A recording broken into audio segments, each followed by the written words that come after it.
కాశ్మీర్లోని పహల్గామ్లో జరిగిన ఉగ్రదాడులకు నిరసనగా జనసేన పార్టీ పిలుపు మేరకు ఏపీ రాష్ట్ర వ్యాప్తంగా ఆ పార్టీ శ్రేణులు 3 రోజుల పాటు సంతాప కార్యక్రమాలు నిర్వహిస్తున్నాయి. ఇందులో భాగంగా ఏపీ రాష్ట్ర పౌర సరఫరాల కార్పొరేషన్ డైరెక్టర్, జనసేన పార్టీ రాష్ట్ర కార్యదర్శి బోడపాటి శివదత్ ఆధ్వర్యంలో అనకాపల్లి జిల్లా నక్కపల్లి మండల కేంద్రంలో జనసేన పార్టీ నాయకులు, కార్యకర్తలు కొవ్వొత్తులతో శాంతియుత ర్యాలీ నిర్వహించారు. కార్యక్రమానికి జిల్లా గ్రంథాలయ సంస్థ మాజీ చైర్మన్, జనసేన పార్టీ సీనియర్ నేత తోట నాగేష్, పార్టీ అనకాపల్లి జిల్లా కార్యదర్శి ఆకేటి గోవిందరావు హాజరయ్యారు. ముందుగా పార్టీ కార్యాలయం వద్ద కాశ్మీర్ ఉగ్రవాద దాడులకు వ్యతిరేకంగా నినాదాలు చేశారు. అనంతరం జాతీయ రహదారిపై కొవ్వొత్తులతో పాదయాత్రగా నడుచుకుంటూ ఉపమాక ఆర్చి వద్ద మానవహారం నిర్మించారు. తదనంతరం ఆర్టీసీ బస్టాండ్ కూడలి వరకు ఉగ్రవాదులకు వ్యతిరేకంగా నినాదాలు చేస్తూ ర్యాలీ నిర్వహించారు. ఈ సందర్భంగా బోడపాటి శివదత్, తోట నాగేష్, ఆకేటి గోవిందరావు తదితరులు మాట్లాడుతూ ఉగ్రదాడులను తీవ్రంగా ఖండిస్తూ దేశాన్ని విచ్ఛిన్నం చేయడానికి ప్రయత్నిస్తున్న ఉగ్రవాదులను తుదముట్టించాలని కేంద్ర, రాష్ట్ర ప్రభుత్వాలను కోరారు. ఈ కార్యక్రమంలో జనసేన పార్టీ నాయకులు కురందాస్ నోకరాజు, బాబురావు, మాస్టర్, శ్రీను, మాధవ్, గణేష్, నాని తదితరులతో పాటు పలువురు జన సైనికులు పాల్గొన్నారు.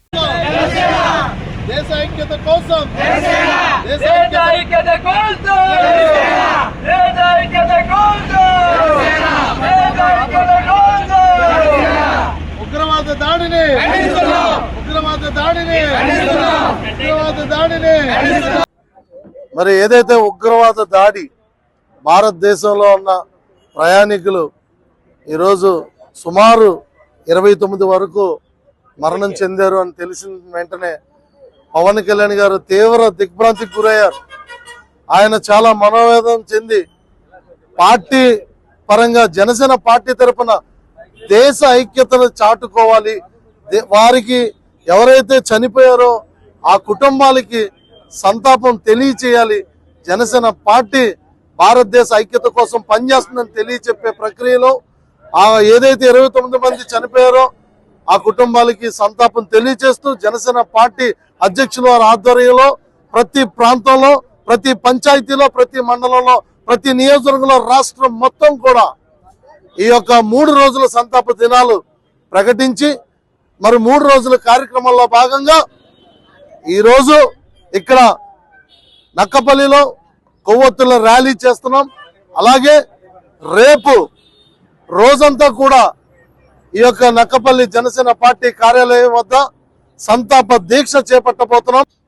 ఆర్టికల్ 370 పెట్టిన తర్వాత అతిపెద్ద దాడి ఇది కాబట్టి భారత ప్రభుత్వం మరి తప్పనిసరిగా ఆ దాడి చేసిన వాళ్ళందరినీ కూడా ఎట్టి పరిస్థితుల్లోనూ వదలకుండా వాళ్ళ మీద చర్యలు తీసుకోవడం, వాళ్ళని తప్పనిసరిగా ఎన్కౌంటర్ కూడా చేయాలని మేము ప్రధాన డిమాండ్ చేస్తున్నాం. అదే ముఖ్యంగా పీఓకే అక్రమిత కాశ్మీర్ని మనం స్వాధీనం చేసుకోవాలని ఇప్పటికైనా సరే మన ప్రధాని మంత్రి అలాగే హోంశాఖ మంత్రిలో ఇద్దరు కూడా మరి దావత్ గారు నాయకత్వంలో తప్పనిసరిగా పీఓకే స్వాధీనం చేసుకుంటే ఇటువంటి టెర్రరిస్ట్ పనులు అన్ని కూడా అరికట్టడం అవుతుందని. కాబట్టి ఏంటంటే కాశ్మీర్ ఈవేళ సుందర ప్రదేశంగా టూరిస్టులు పెరుగుతున్నారని చెప్పేసి వాళ్ళ ఉనికిని కాపాడుకోవడానికి ఈ రోజు ఈ ఘాతకాన్ని ఒడగట్టారు. అందులో ముఖ్యంగా హిందువులను టార్గెట్ చేసి వాళ్ళ ప్యాంట్లు ఇప్పి వాళ్ళు శుద్ధి చేయించుకున్నారా లేదా అని చూసి వాళ్ళు హిందువులే కాదని చెప్పేసి, అలాగే ఖురాన్ చదవమని చెప్పేసి ఇటువంటి దాడులు పాటుపడ్డారు. దీన్ని తీవ్రంగా ఖండిస్తూ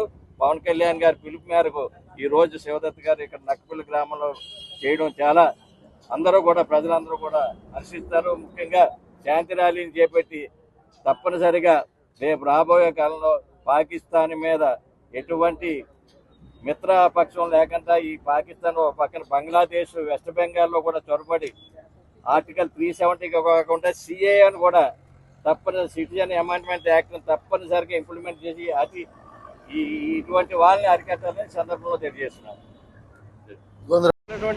మోడీ గారు ఏకపక్షంగా నిర్ణయం తీసుకొని ఈ పాకిస్తాన్ దాన్ని పూర్తిగా తుడిచిపెట్టిన చర్యలు తీసుకున్నా సరే భారతదేశం మొత్తం ఆయన ఎన్కౌంటర్ చెప్పి ఉండాలని చెప్పి మేము కోరుకుంటూ, అలాగే పీఓఎల్ అనేది యాక్చువల్గా మొన్న మన భారతదేశం సైన్యాధిపతి చెప్పాడు పీఓఎల్ మీరు తెచ్చుకోండి చెప్పి పాకిస్తాన్కి ఒక చైనా కూడా చెప్పడం జరిగింది. దానికి కావాలని చెప్పే పాకిస్తాన్, చైనా, బంగ్లాదేశ్ కలిగి ఇవాళ మన దేశంలో మంచి ప్రాంతంగా డెవలప్ అవుతున్న కాశ్మీర్, జమ్మూని 370 ఆర్టికల్ కూడా ఇప్పటి నుంచో ఉన్నది.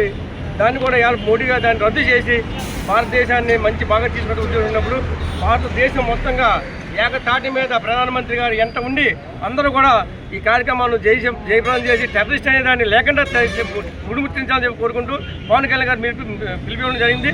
ఆ పిలుపు మీద అందరూ కూడా జనసేన అందరూ కూడా ఆయన పిలుపు మీద మేము చేస్తున్నామని తెలియజేసుకుంటాం.